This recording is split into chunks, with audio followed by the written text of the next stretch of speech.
Tantor Audio presents Operation Greylord, the true story of an untrained undercover agent and America's biggest corruption bust, by Terrence Hake with Wayne Klatt. Narrated by Charles Constant. Introduction. The judge is condemned when the guilty are acquitted. Scottish proverb. Today, crime victims and their families are fairly assured of seeing justice carried out, but it wasn't always that way in Chicago. The system was so crippled by corruption when I became a young prosecutor that no one knew how to fight it. But then the U.S. Justice Department chose the city for an experiment in reaching the roots of judicial bribery. Although there would be a personal cost for me, I was privileged to have been inside Operation Greylord from the beginning. It used to be thought that lawyers corrupted judges, but we found that judges were pressuring defense attorneys for bribes and even setting their own rates. By freeing criminals, the judges were in effect taking part in their rapes, robberies, and murders. During the undercover investigation, we learned that perhaps half the judges in the nation's largest circuit court system could be bought or made to comply. They were merely scarecrows draped in black robes. Those who refused to sell their ideals had their careers sidelined by being assigned to the lesser courts. Any case could be rigged, from a traffic ticket to a mob hit. There was even a rumor that some innocent people were being convicted just to make crooked jurists appear tough on crime. City Hall and police headquarters were interlocked with the courts by corruption, with each protecting the other. It had always been this way, good people said with a shrug, but, as we learned, it hadn't. For me, the most shocking perversion of justice was the freeing of notorious mob killer Harry Alleman. On the night of September 27, 1972, truck dispatcher William Logan was leaving home for work when Alleman called out from the shadows, "Hey, Billy!"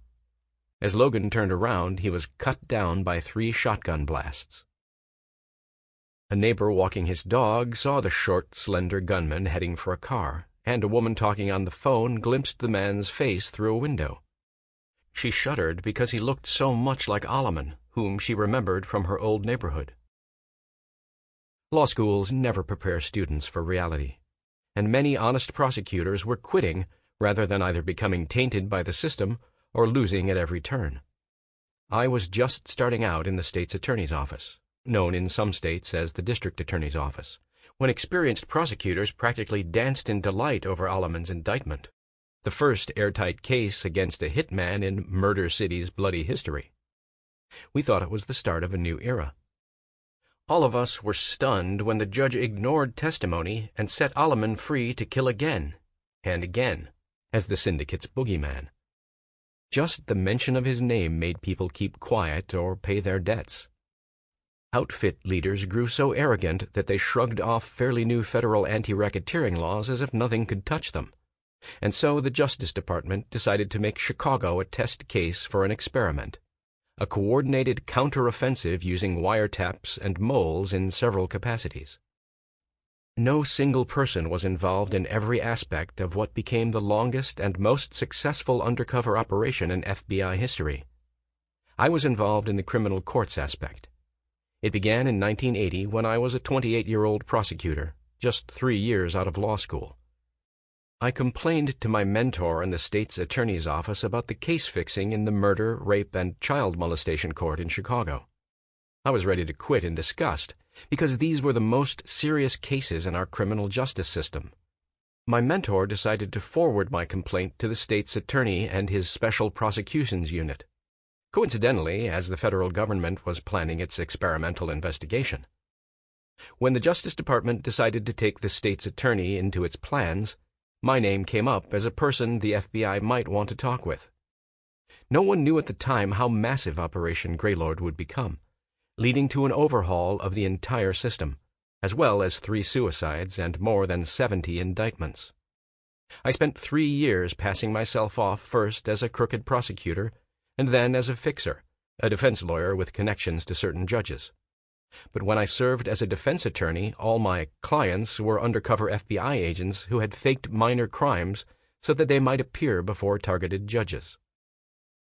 I think only someone as hopelessly naive and optimistic as I had been would have volunteered to put himself in such danger and, in effect, give up his law career. I found myself a sheep wandering in a wilderness of wolves. This is the first inside account of the takedown that involved several unprecedented steps, beginning with bugging a judge's chambers to pick up conversations about bribes. Then, for the first time in America, a judge was convicted of taking bribes in murder cases. And finally, Alleman was tried a second time for the same killing. In the furthest reaching decision arising from Greylord, the Illinois Supreme Court ruled that double jeopardy protection does not apply when the outcome of the first trial is predetermined, and the U.S. Supreme Court did not take the appeal. It took 20 years, but justice finally won out. Alleman was sent to prison, and the mob was no longer invincible. You are about to see what it was like to move among sleazy and dapper fixers in courts, restaurants, and even the racetrack, and to talk in bribery code to judges and bagmen. The burden of playing this game without rules came close to wearing me down. When I testified in one of the trials, a top defense lawyer tried to break me on the stand by attacking my most vulnerable point, my guilt over making friends among the shysters so that I might betray them. That is the agonizing necessity for anyone working undercover. I recovered on the stand, and judges banned any mention of Greylord to avoid giving prosecutors an edge in the corruption trials. I was honored to be part of the investigation, even though my life has never been the same. Our investigation was conducted simultaneously with the Justice Department's assault on the Chicago mob hierarchy, based on the information from a gambler who had been shot and left for dead. The evidence showed how the crime syndicate paid off Chicago politicians with money skimmed from Las Vegas casinos, using Kansas City mobsters as middlemen. I was not part of the crime syndicate probe, but watched with pleasure as the two crackdowns, occasionally involving the same people, exposed and crushed the old line mob. The two-pronged assault on what had seemed an impregnable fortress helped establish a framework for investigating corruption anywhere in America. But as long as there is a feeling that lawyers should never gather evidence against their colleagues, there will be a need for investigations like Operation Greylord. All conversations in this book are drawn from my memory, testimony, secret tape recordings, court transcripts, and FBI reports. Events involving crooked lawyers and judges have been reconstructed from thousands of pages of transcripts from the major trials. Part 1. Entry Level 1. A Game Without Rules. June 1980. There had to be a way of infiltrating the systemized corruption in Chicago courts, of sneaking through the wall that had protected shysters and judges for more than half a century.